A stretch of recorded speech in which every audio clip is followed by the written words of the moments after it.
Olá, que a graça e a paz de Cristo seja abundante em tua vida. Mais uma vez eu quero convidar você a meditar comigo na palavra de Deus. Nessa ocasião, te convido a meditarmos na Epístola de Tiago, capítulo 1, do versículo 2 ao versículo 4. Ao final da nossa meditação, eu te convido a orar comigo. Vamos orar um pouquinho, vamos falar com Deus, como nós precisamos falar com Deus. Como nós precisamos sempre nos recorrer à palavra do Senhor, que é o nosso alimento, e à oração. Se você assim o fizer, eu tenho certeza que jamais você irá tropeçar. Jamais você irá entrar em confusão ou irá ceder aos apelos desse mundo ou às tentações que ele impõe a você. Diz assim, Tiago, capítulo 1, do versículo 2 ao versículo 4. Meus irmãos, tende por motivo de toda alegria o passardes por várias provações, sabendo que a aprovação da vossa fé, uma vez confirmada, produz perseverança. Ora, a perseverança deve ter ação completa, para que sejais perfeitos e íntegros, em nada deficientes.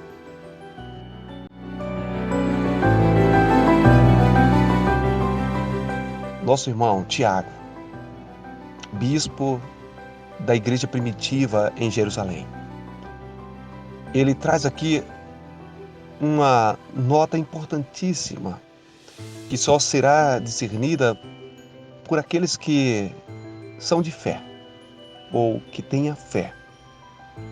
Um homem ou uma mulher natural jamais irá compreender as palavras aqui desse homem de Deus. Tiago fala de suas experiências, fala daquilo que ele já tinha vivido, daquilo que ele já tinha visto o seu povo viver, daquilo que já está na palavra de Deus, em todo o decorrer da palavra de Deus, desde o Antigo Testamento até então. Ele diz aqui que nós deveríamos nos alegrar, mas não é uma alegria forçosa ou fraudada. Mas ele diz que se nós colocarmos nossa fé em ação, se nós tomarmos consciência pela fé do que está acontecendo no momento da aprovação, então ele diz que nós devemos ter isso como motivo de toda alegria. Ele diz exatamente que o homem de fé, a mulher de fé, ela é capaz de compreender o fim do seu sofrimento. Tiago não está fazendo aqui uma apologia ao culto do sofrimento, dizendo que nós devemos amar o sofrimento, nos alegrar no sofrimento e buscarmos viver uma vida sempre de sofrimento. Não. Ele está dizendo aqui o contrário, está dizendo aqui que há um propósito, a aprovação das nossas vidas. E nós só vamos descobrir esse propósito se olharmos com o olhar ou com as lentes da fé. Muitas vezes, em meio ao sofrimento, nossos sentidos, nossa mente, nossos pensamentos estão tão vagos e turvos e confusos que nós não enxergamos nada, um palmo além. Nós apenas estamos ali vivendo a dor, a angústia, o desespero, os anseios, e aquilo nos torna ébrios e começamos então a emitir reações confusas, tal como aquele momento que nós estamos vivendo. E aí Tiago diz, toma agora as lentes, toma agora a consciência plena, é o equilibrar-se em meio à dor, em meio à tribulação. É a fé. A fé. Porque essa fé vai te dar o rumo certo. Ela vai te fazer retomar o caminho e você então olhará com entusiasmo. Porque você não vai mais olhar para as tempestades ou o momento, aonde você está, mas você vai olhar para onde você está caminhando. Porque isso é a fé.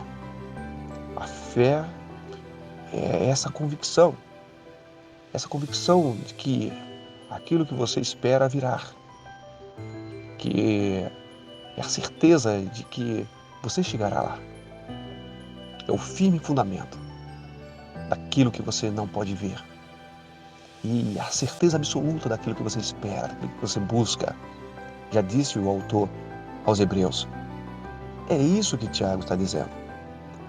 E mais do que isso, Tiago, ele deixa claro que se nós, isso vai deixar claro durante toda a extensão da sua epístola, claro, mas aqui a gente já pode fazer essa leitura, que ele diz que quando nós conseguimos enxergar pela fé as razões do sofrimento, nós vamos então entender um propósito glorioso na provação.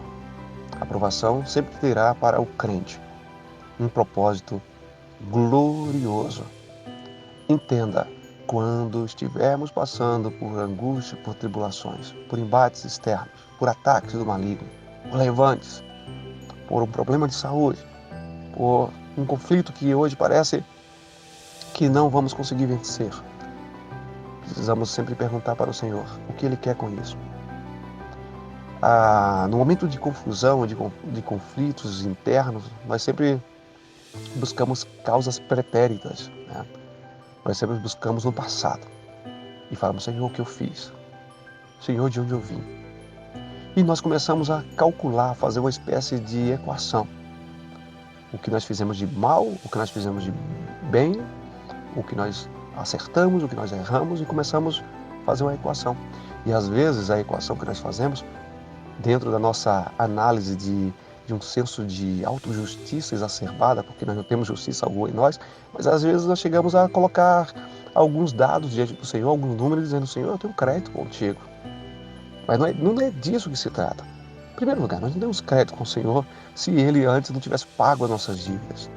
Todo o crédito que nós temos com Deus fora porque Cristo pagou a dívida que era nossa, as dívidas que foram cravadas na cruz do Calvário. Então, o crédito que nós temos com Deus é exatamente essa poupança inesgotável que Ele já nos deu. Nós temos sim esse crédito que Cristo nos favoreceu, essas riquezas insondáveis e infinitas de graça que Ele já tem nos dado. Se temos fé, precisamos crer nisso. Contudo, em nós não há justiça. Não há justiça em nós que cheire bem diante das narinas de Deus. Não há nada em nós que possa ser olhado para Deus e dizer, eu me agrado, né? Eu me agrado disso, se não for a obra de Cristo em nós. Tudo o que há em nós que agrada o Pai, for aquilo que agradou o primogênito, o unigênito do Pai, o nosso Senhor Jesus Cristo. Aquele que se fez primogênito nosso, aquele que se tornou o nosso irmão mais velho para nos dar acesso à casa do Pai. Então entenda isso. Nós não podemos olhar para trás e especularmos por que estamos sofrendo. A resposta está lá no futuro, está lá no passado, não. A resposta do sofrimento nosso está no futuro, não no passado. Está lá no futuro. O Senhor quer algo conosco. O Senhor quer nos conduzir para o caminho dEle, para o propósito dEle. E o propósito do Senhor é nos aperfeiçoar. Nós estamos numa caminhada sem trégua, uma luta em meio a essa caminhada. É um embate, é um combate. E Ele tem nos dado todas as armas, Ele tem nos dado todos os recursos que nós necessitamos para vencer essa batalha. E em meio a essa caminhada e essa batalha, tudo aquilo que não é para continuar conosco tem que cair. Então, em meio a esses embates, as cascas, as arestas são desfeitas, são arrancadas, são tiradas de nós, os vícios, sabe? Os vícios morais precisam ser confrontados. Quantas vezes nós olhamos para nós e falamos, Deus, como estou longe de transmitir o caráter de Cristo. Senhor, como estou longe de refletir a semelhança do Filho amado. Como eu estou diferenciando de Cristo, eu preciso parecer mais com Cristo. E as tribulações, as provações, elas têm esse papel de nos dar essa perseverança, não apenas para caminhar e robustecer a nossa fé, mas aperfeiçoar essas virtudes de Cristo que são comunicadas a nós O caráter de Cristo são refinados em nós a partir das nossas lutas, das nossas tribulações. É claro que ninguém é salvo por causa do sofrimento, mas o sofrimento na vida cristã é como o fogo de Deus, que apenas depura já esse metal precioso que nós nos tornamos depois que cremos. Somos uma prata que precisa ser refinada, e o refino dessa prata em muito se dá pelo sofrimento, que é como fogo que vai dilatar, que vai fundir esse metal e torná-lo reluzente. Reluzente até que Cristo seja capaz de aparecer nesse metal. É como um metal que está turvo por causa das suas impurezas, das suas arestas, das suas contaminações. E quando aquele que está ali imbuído de torná-lo puro, olha e não vê o seu próprio reflexo nesse metal. Então ele volta, leva esse metal novamente ao fogo, derrete esse metal, depois que derrete, volta a testá-lo e olha novamente. Quando ele olhar para o metal e ele enxergar a ele mesmo no metal, significa que nós estamos prontos. É isso que Paulo disse, que hoje nós vemos como por um espelho opaco. A imagem está distorcida, está turva. Contudo, um dia nós o veremos como ele é. Porque como ele é, nós também seremos. É isso que Deus está fazendo em você, meu irmão. Em você, minha irmã. Ele está trabalhando para que a imagem dele seja perfeitamente refletida em ti. E isso também a partir dessa perseverança que o Espírito Santo nos dá para continuarmos caminhando e aprendendo em meio às tribulações, em meio às angústias, ao sofrimento. Não porque ele não te ama, não porque você não é precioso, pelo contrário, porque você é filho, porque você é filha. Então ele conclui no versículo 4. Ora, a perseverança deve ter ação completa, para que sejais perfeitos e íntegros e em nada deficientes. Ou seja, percebe? Somente Deus sabe qual a extensão do caminho que nós devemos perseverar. Mas Ele sabe, e por isso nós precisamos entender que precisamos completar a nossa jornada. Precisamos completar a nossa caminhada para que sejamos perfeitos, como Ele é perfeito.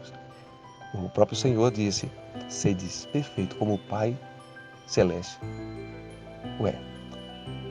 E perfeito também significa ser íntegros. Muitas vezes nós somos em partes. Muitas vezes há alguns aspectos em nós que transmitem Cristo, mas outros não. Muitas vezes há algumas características de Cristo, algumas virtudes, mas algumas nos faltam ainda. O fruto do Espírito é o fruto. Tem várias facetas, várias características. E alguns irmãos manifestam a paciência, manifestam o amor, mas não manifestam, por exemplo, a pureza, a santidade. Outros manifestam uma vida santa, uma vida pura, contudo, falta paciência, falta amor, falta mansidão, falta domínio próprio. Então, nós precisamos buscar esse aperfeiçoamento. E é exatamente em meio a essas reflexões, essa autorreflexão, quando em nós começa a se dilatar, começa a se fundir e nós começamos a enxergar com mais clareza as impurezas. Então nós falamos: sim, Senhor, pode tratar. Sim, Senhor, pode tirar. Pode tirar tudo aquilo que impede que o Senhor brilhe em mim. Mas eu quero que o Senhor brilhe em minha vida. É a fé que nos faz fazer isso. Nós queremos o Senhor, nós o amamos e sabemos que não estamos prontos. Então nós pedimos a Ele: Senhor, trata-nos. Pode tratar, Senhor. Está doendo, mas pode tratar. Porque eu te amo e eu quero passar a eternidade ao seu lado. Mais do que isso, eu quero ser preparado aqui nessa terra ainda para servir ao Senhor. E como eu estou, está muito difícil, Senhor. Porque eu, às vezes, peco muito mais do que faço qualquer outra coisa para que o teu nome seja glorificado. Mas trata-me, Senhor. Purifica-me para que eu seja puro. Aperfeiçoe-me para que eu possa ser usável pelo Senhor. Eu quero ser um instrumento afiado, um instrumento calibrado. E é isso que ele diz aqui: para que sejais perfeitos e íntegros, não apenas parciais, mas íntegros. na nossa toda inteireza, sejamos dedicados ao Senhor e em nada deficientes. Você quer isso? Em nada ser deficiente? Então busque isso em Deus. Para completar o nosso raciocínio hoje, eu quero trazer uma citação aqui, célebre frase de um grande teólogo e escritor, C.S. Lewis, que ele diz o seguinte: Deus sussurra em nossos ouvidos por meio de nosso prazer. Fala-nos mediante nossa consciência, mas clama em alta voz por intermédio de nossa dor. Este é o megafone para despertar o homem surdo.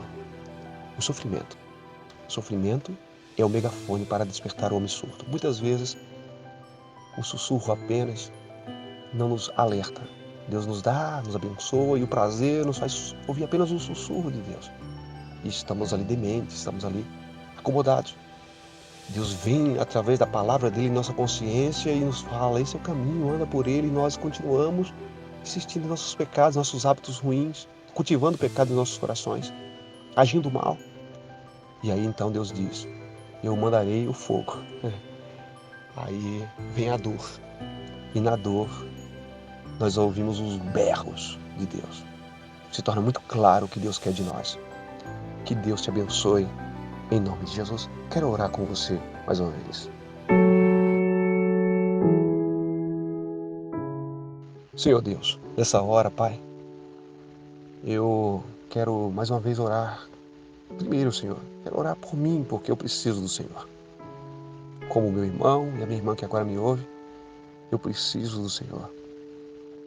Como já passei pelo fogo várias vezes, Senhor, eu sei disso. O poder purificador e aperfeiçoador que tem as provações. Mas eu tenho buscado, Senhor, e eu peço ao Senhor que o Senhor dê a esse irmão, a essa irmã que agora me ouve, a mesma preocupação de buscar ouvir a Tua voz na Tua palavra.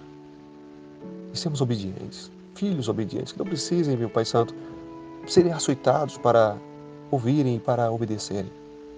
Ajuda-nos, Senhor, a amar o Senhor e sermos atraídos por amor à obediência. Senhor, haja em nós a partir da palavra, que a palavra nos queime o nosso íntimo, Senhor.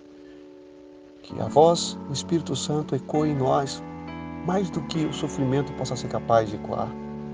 E que nós sejamos sensíveis, Senhor, ao ouvir a Tua voz, que nos derretamos em temor e tremor.